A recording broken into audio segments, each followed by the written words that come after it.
নমস্কার বন্ধুরা, গল্পের হাটে আপনাদের সকলকে স্বাগত জানাই। বন্ধুরা, গল্পের হাটে আমার আজকের নিবেদন সুনীল গঙ্গোপাধ্যায়ের রচিত ছোট গল্প বেনি লস্করের মুন্ডু।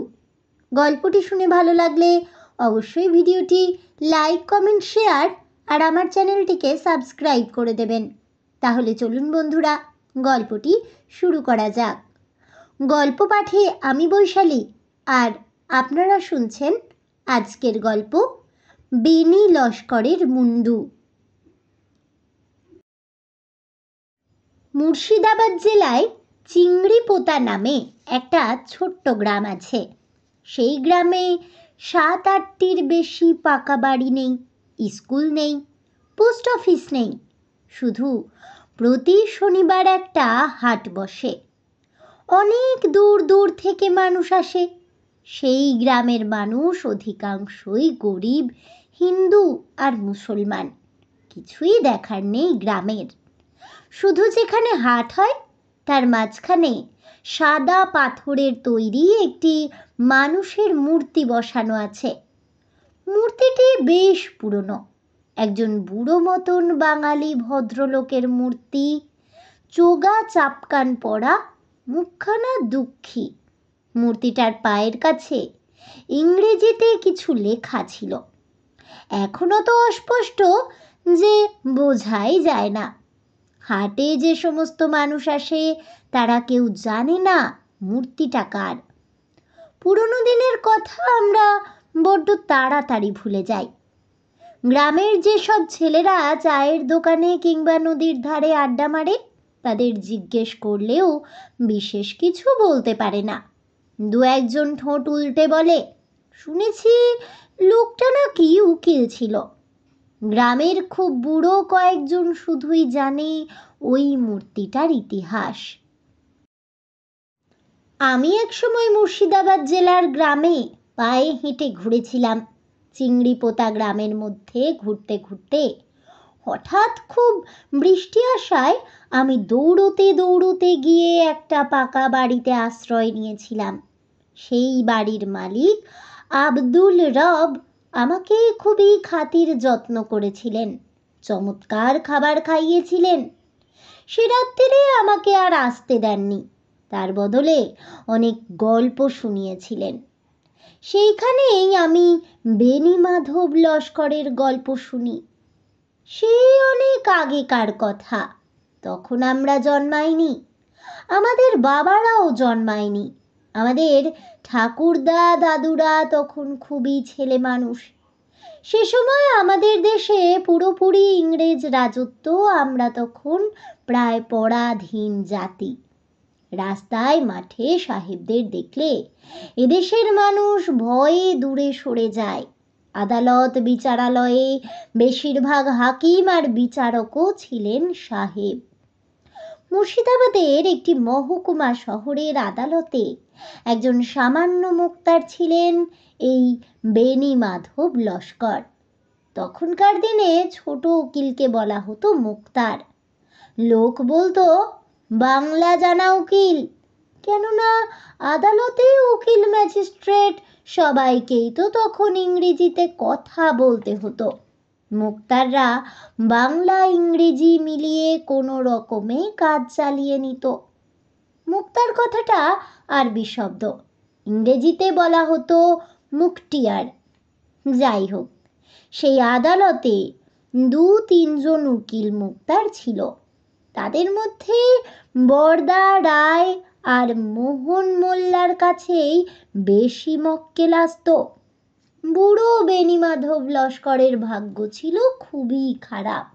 সে একটু তোতলা ছিল বলে সে যখন উত্তেজিত হয়ে কিছু বলতে যেত তখন প্রায় সবাই হেসে ফেলত। তাই মক্কেলরা কেউ তার কাছে সহজে আসে না। আদালতের সামনে একটা বটতলায় সে হ্যাংলার মতন বসে থাকে, আর লোকজন দেখলেই বলে ওঠে, এই যে এই যে এখানে আসুন, আলো মুক্তার। নেহাত গরিব লোক ছাড়া বিশেষ কেউ আসে না তার কাছে। খুব কম পয়সা দিয়ে কাজ সারে।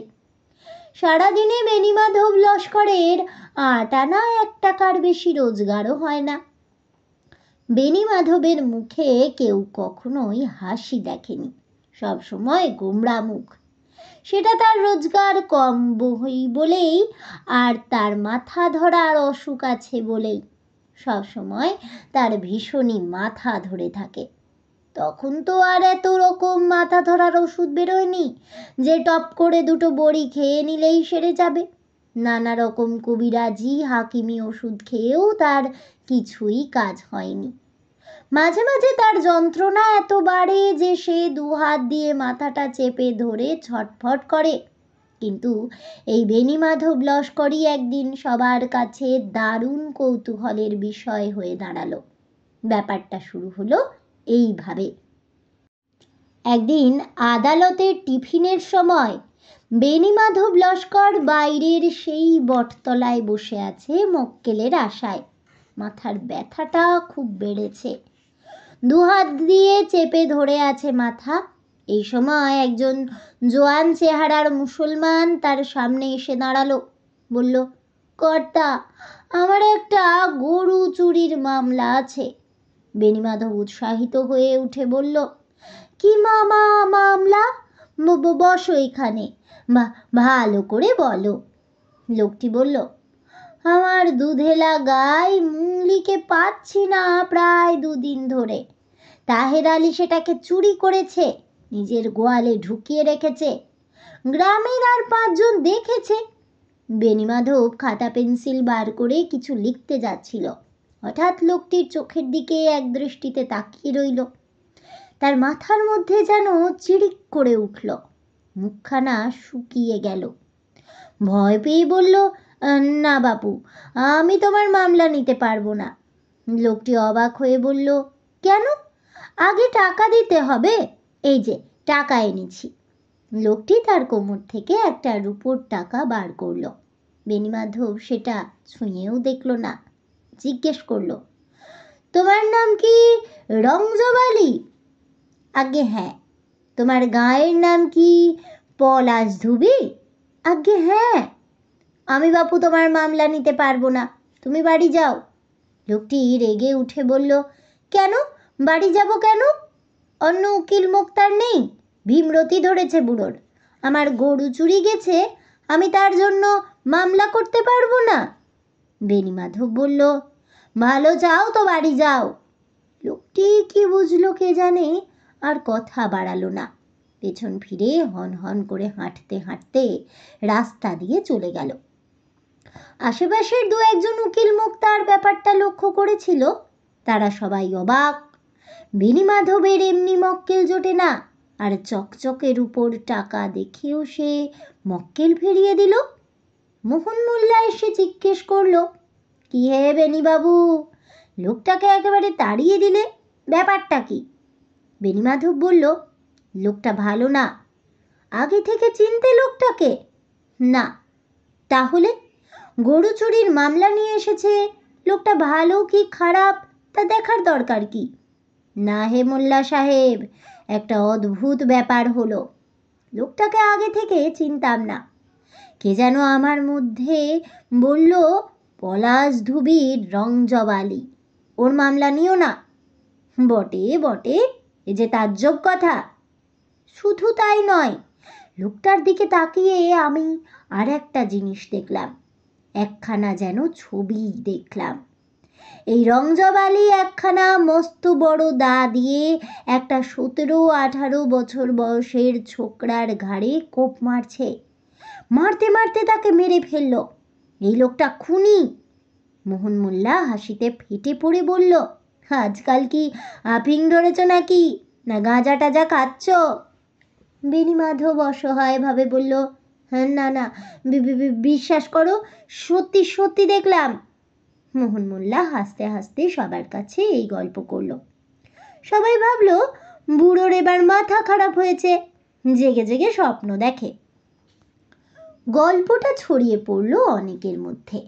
এখন বেণীমাধবকে দেখলেই লোকে হাসে, কিন্তু 2-3 দিন বাদে সত্যি সত্যি পলাশ ধুবির রংজবালি মানুষ খুনের দায়ে ধরা পড়ল পুলিশের হাতে। সে তার প্রতিবেশীর 17-18 বছরের ছেলেকে মেরে কচুরিপানা তলায় লুকিয়ে রেখেছিল। লোকে একটু অবাক হলো। কেউ কেউ ভাবলো ওই খুনের সময় নিশ্চয়ই বেণীমাধব কোনো ক্রমে দেখে ফেলেছিল। সেই কথাটাই বলেছে অন্যভাবে।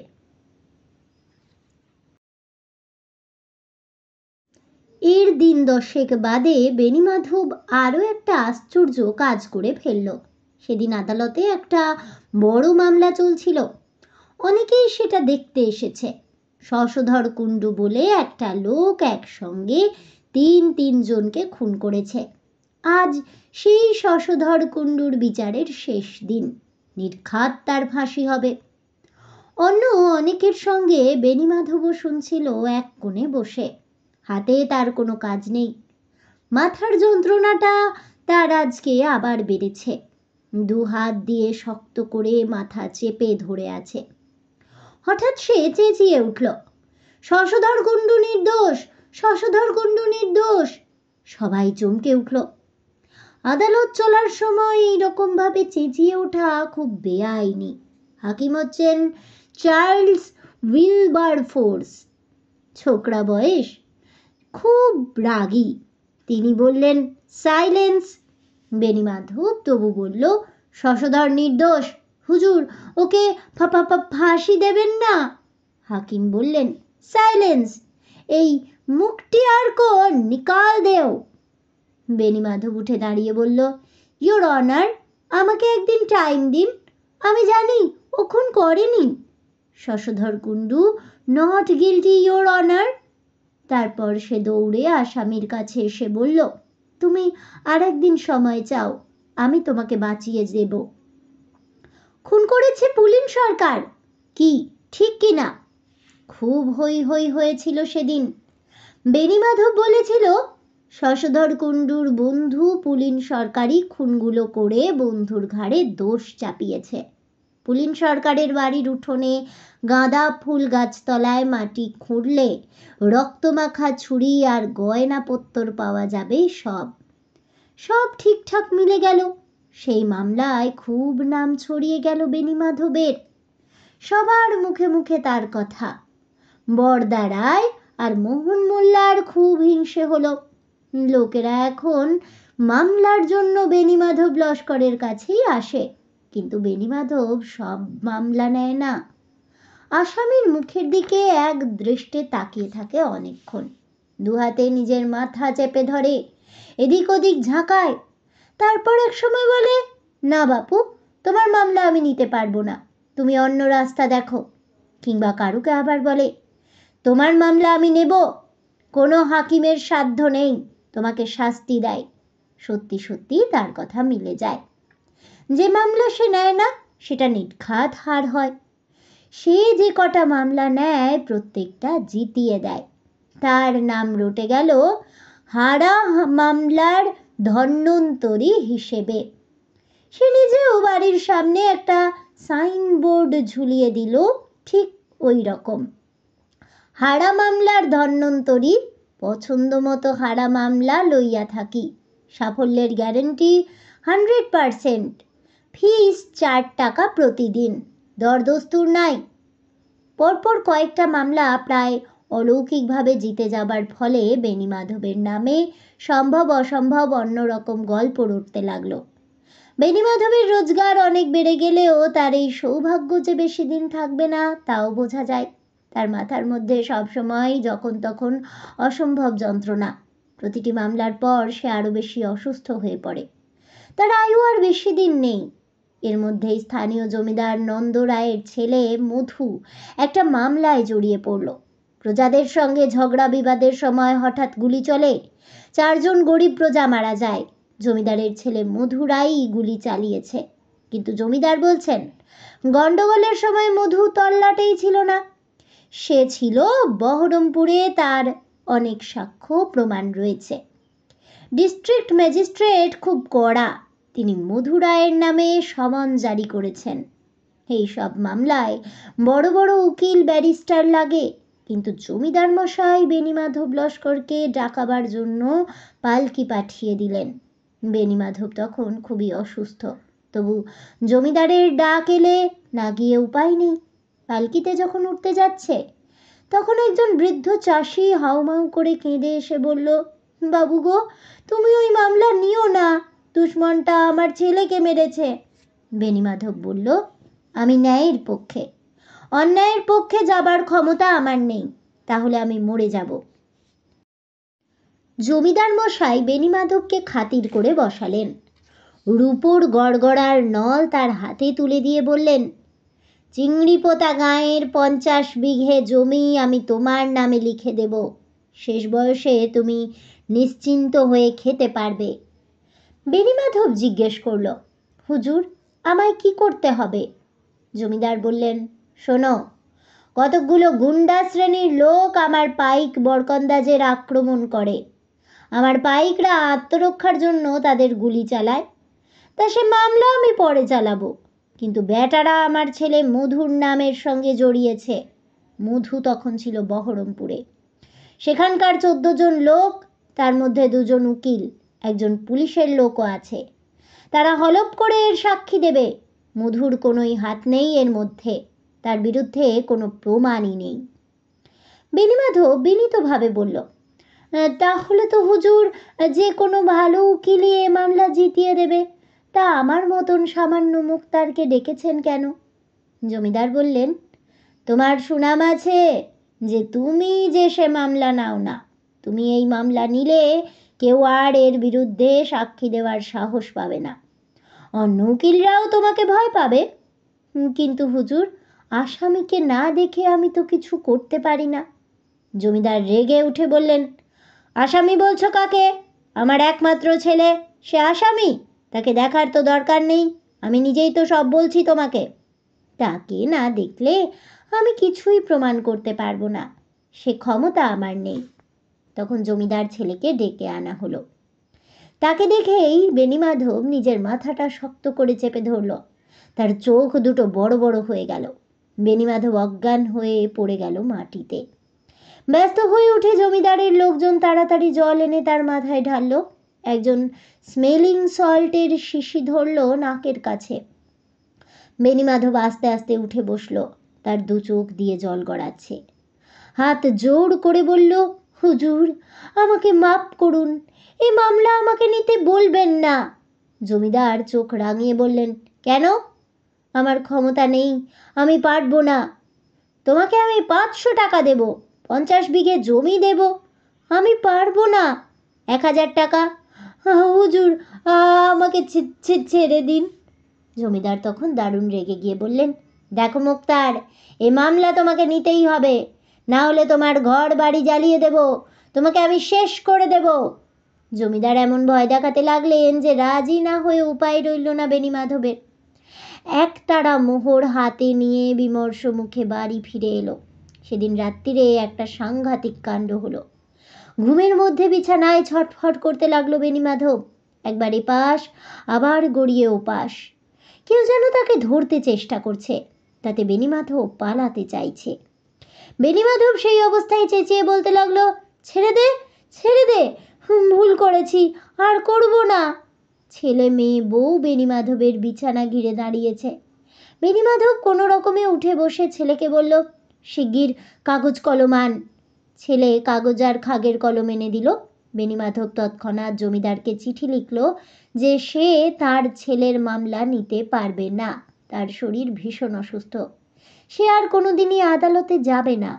চিঠি লিখে বেণীমাধব ছেলেকে বলল, ভোর হতে না হতেই এই চিঠি আর মোহরের থলি নিয়ে গিয়ে জমিদারকে দিয়ে আসবি, নইলে আমি আর প্রাণে বাঁচব না।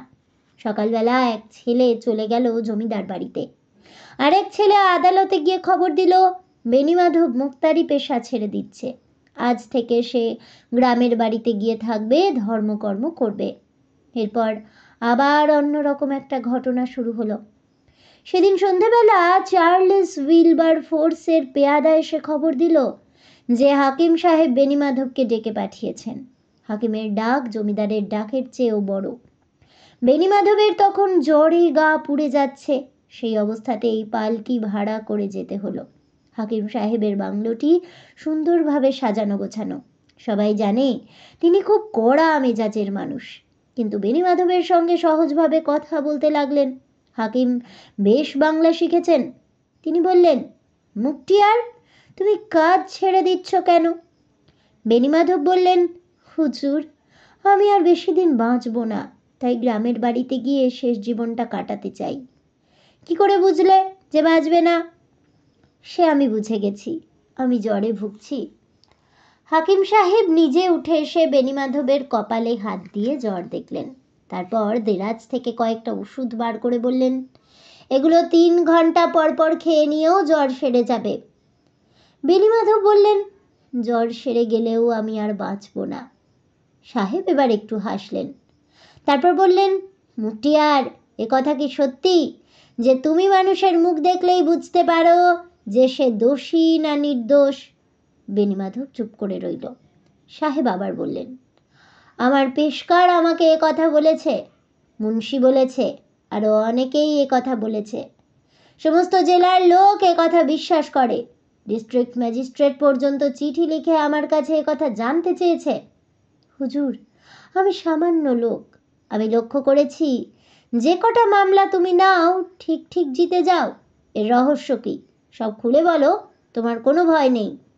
হুজুর, সব বিশ্বাস করবেন কিনা জানি না, অনেক দিন ধরেই আমার মাথার মধ্যে খুব যন্ত্রণা হয়। ইদানিং কোনো মক্কেলের দিকে তাকালেই আমার যন্ত্রণাটা বেড়ে যায়। একসময় মাথার মধ্যে চিরিক করে ওঠে, আর কে যেন ফিসফিস করে বলে দেয় সেই লোকটি দোষী না নির্দোষ। How interesting! এর ব্যাখ্যা কি? আমি জানি না, তবে আমার মনে হয় মৃত মানুষেরা আমার সঙ্গে কথা বলে। মানুষ যখন কারুকে খুন করে তখন সেই মৃত লোকটির আত্মার একটি অংশ ওই হত্যাকারীর মধ্যে ঢুকে যায়। আত্মার অংশটুকুই হত্যাকারীকে আজীবন শাস্তি দেয়। তার চোখের মধ্যে ওই আত্মাটি আমাকে বলে দেয় এই আসামি। আর যখন কোনো নির্দোষ লোককে দেখি তখনও নিহত ব্যক্তিটি আমার চোখের সামনে এসে বলে দেয়, এ নয়, এ নয়, আসল লোককে দেখিয়ে দিচ্ছি। আপনার সেই শশধর কুণ্ডুর কেসটা মনে আছে? আপনি তাকে ফাঁসি দিতে যাচ্ছিলেন। যে 3 জন খুন হয়েছিল তার মধ্যে একটা বাচ্চা মেয়েও ছিল।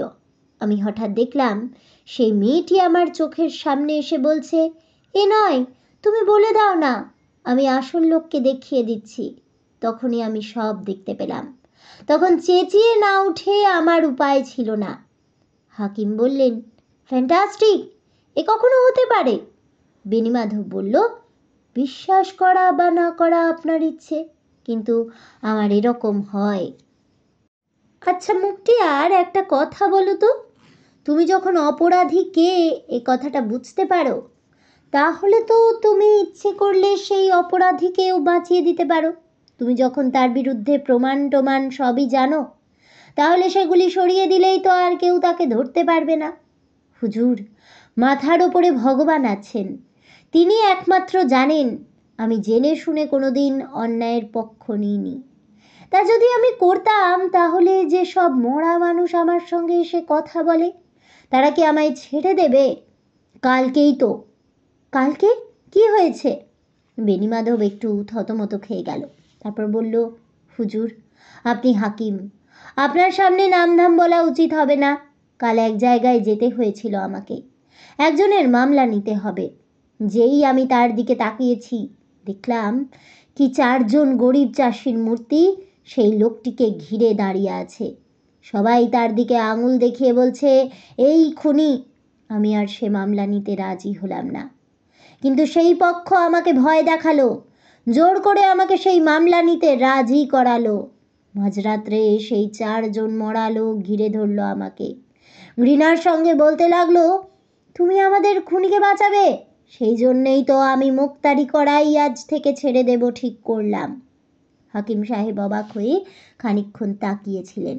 তারপর বললেন, তুমি বললে না যে সবসময় তোমার মাথা ব্যথা করে, এর জন্য চিকিৎসা করাওনি?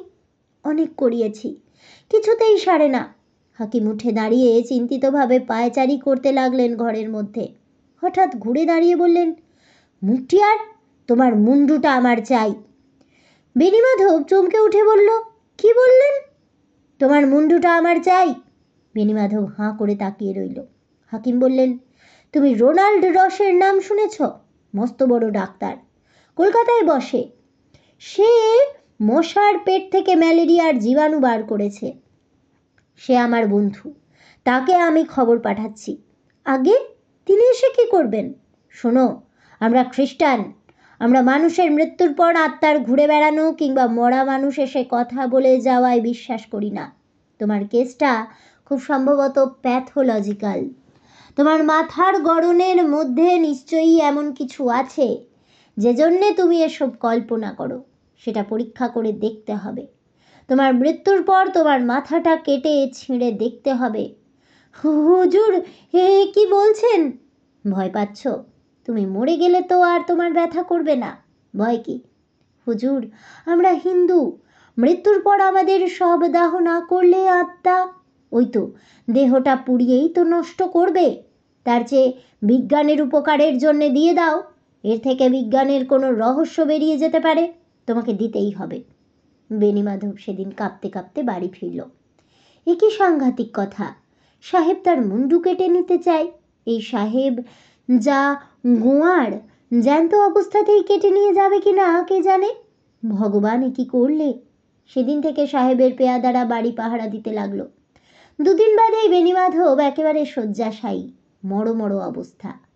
রাত্রির দিকে বেণীমাধবের অবস্থা যখন খুবই খারাপ হয়ে গেল, খবর পেয়ে হাকিম সাহেবও দলবল নিয়ে হাজির হলেন, পাছে ওই মূল্যবান মাথাটা আগুনে পুড়ে নষ্ট হয়।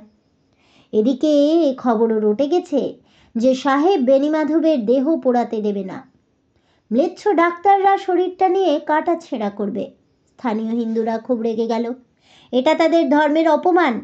লাঠি সোটা নিয়ে তারা এগিয়ে এলো, কিছুতেই দেহ নিতে দেবে না। স্থানীয় মুসলমানরাও বলল, এটা ভারী অন্যায়, ভারী অন্যায়। সাহেবরা ধর্মে হাত দিচ্ছে। খুব গণ্ডগোলের সম্ভাবনা দেখে জেলার ম্যাজিস্ট্রেটও এসে হাজির হলেন, সঙ্গে একজন ডাক্তার নিয়ে। সবাই মিলে ভিড় করে রইলেন বেণীমাধবের ঘরে। বেণীমাধব চোখ বুজে বিছানায় চিত হয়ে শুয়ে আছে, হাত দুখানা বুকের ওপর জোর করা। বিড়বিড় করে কি যেন বলছে, শোনা যায় না। একেবারে মুখের কাছে কান নিলে বোঝা যায় সে বলছে, তোমরা আমাকে ক্ষমা করো। আমি জমিদারের ছেলের মামলা নিইনি। আমি কখনো অন্যায়ের পক্ষ সমর্থন করিনি। ভগবান জানেন, কখনো করিনি। ডাক্তার নাড়ি ধরে বসেছিল। একসময় হতাশভাবে ছেড়ে দিয়ে বলল, সব শেষ। হাকিম সাহেব ব্যগ্রভাবে জিজ্ঞেস করলেন, সব শেষ? ভালো করে দেখো। ডাক্তার আবার পরীক্ষা করে বললেন, দেহে প্রাণ নেই। হাকিম তখন বেণীমাধবের আত্মীয় স্বজনকে বললেন, আপনাদের ধার্মিক কাজ যা আছে সেরে নিন, আমি এই ডেড বডি নিয়ে যাব, বরফে ঢেকে রাখতে হবে। ম্যাজিস্ট্রেট সাহেব বললেন, চার্লস, কাজটা কি ঠিক হবে? বেণীমাধবের ছেলে বললেন, আমরা দেহ নিয়ে যেতে দেব না। হাকিম তেজের সঙ্গে বললেন, আমি নিয়ে যাবই। মুক্তিয়ারের সঙ্গে আমার এ সম্পর্কে কথা হয়েছিল, ওর আপত্তি ছিল না। ঘরের মধ্যে একটা হৈ হৈ পড়ে গেল। কারোর কথাই শোনা যায় না। মেয়েরা কান্নাকাটি করছে আর পুরুষরা চেঁচাচ্ছে। এই সময়ে বেণীমাধবের আবার হঠাৎ চোখ খুলে গেল। ঘরে সবাই আঁতকে উঠল। ডাক্তার বলল, বাই জোভ, বাই জোভ। বেণীমাধব তীব্র চোখে তাকালো শুধু হাকিম সাহেবের মুখের দিকে। অন্যরকম গলার আওয়াজে বেশ জোরে বলে উঠল, সাহেব, তুমি বাড়ি চলে যাও। ঘরের মধ্যে থেকে অনেকে ভয় পেয়ে পালিয়ে গেল। একজন মহিলা অজ্ঞান হয়ে পড়ল, কিন্তু হাকিম সাহেব একটুও ভয় পেল না। কাছে এগিয়ে এসে বলল, মুক্তিয়ার, তুমি বেঁচে আছো? বেণীমাধব বলল, সাহেব, তুমি বাড়ি চলে যাও, একটুও দেরি করো না। তোমার বাড়ির দারোয়ান মারা গেছে, তোমার ছেলে আর বউয়ের খুব বিপদ, শিগগির যাও। হাকিম সাহেব আর একটুও দেরি করলেন না, দৌড়ে বাইরে চলে এলেন। তার ঘোড়া দাঁড় করানোই ছিল। সেই গভীর রাত্রে ঘোড়া ছুটিয়ে চলে গেলেন বাড়ির দিকে। অন্যরাও গেল পেছন পেছন। একটু পরেই পরপর বন্দুকের আওয়াজ শোনা গেল। তখন বেণীমাধব আবার মরে কাঠ, সমস্ত শরীর আবারও ঠান্ডা। সেই রাত্রিরে হাকিম সাহেবের বাড়িতে ডাকাত পড়েছিল। ডাকাতরা বাড়ির দারোয়ানকে মেরে ফেলে বাংলোর ভেতরে ঢুকে পড়ে মেম সাহেবকে আক্রমণ করতে যায়। মেম সাহেব তার ছেলেকে নিয়ে একটা ঘরে ঢুকে দরজা আটকে দিয়েছিল। ডাকাতরা দুমদাম শব্দে দরজা ভাঙার চেষ্টা করছে। সে সময় হাকিম সাহেব এসে পড়লেন। আর একটু দেরি হলে বউ আর বাচ্চাকে বাঁচানো যেত না। একজন ডাকাত মরল, দুজন ধরা পড়ে গেল। হাকিম সাহেব বেণীমাধব লস্করের দেহ কাটা ছেঁড়া করে দেখতে চাননি। তার বদলে নিজের খরচে বেণীমাধবের একটা পাথরের মূর্তি তৈরি করিয়ে দিয়ে তার গ্রামে স্থাপন করে দিয়েছিলেন। তলায় লিখে দিয়েছিলেন, শেক্সপিয়ারের একটা লাইন, স্বর্গে মর্তে এমন অনেক ব্যাপার আছে হরেশীয়, যা কল্পনাও করতে পারো না। তাহলে বন্ধুরা, আমার আজকের এই গল্পটি শুনে কেমন লাগলো অবশ্যই আমাকে কমেন্টে জানাবেন। ভিডিওটি ভালো লেগে থাকলে লাইক শেয়ার করতে ভুলবেন না। আমার চ্যানেলের নতুন বন্ধু হয়ে থাকলে চ্যানেলটিকে সাবস্ক্রাইব করে দেবেন। পাশে থাকা বেল বাটনটি প্রেস করে রাখবেন নতুন গল্পের নোটিফিকেশন পাওয়ার জন্য। ফিরে আসছি পরবর্তী গল্প নিয়ে। ততক্ষণ সবাই ভালো থাকুন, সুস্থ থাকুন, আর অবশ্যই সঙ্গে থাকুন আর দেখতে থাকুন গল্পের হাট।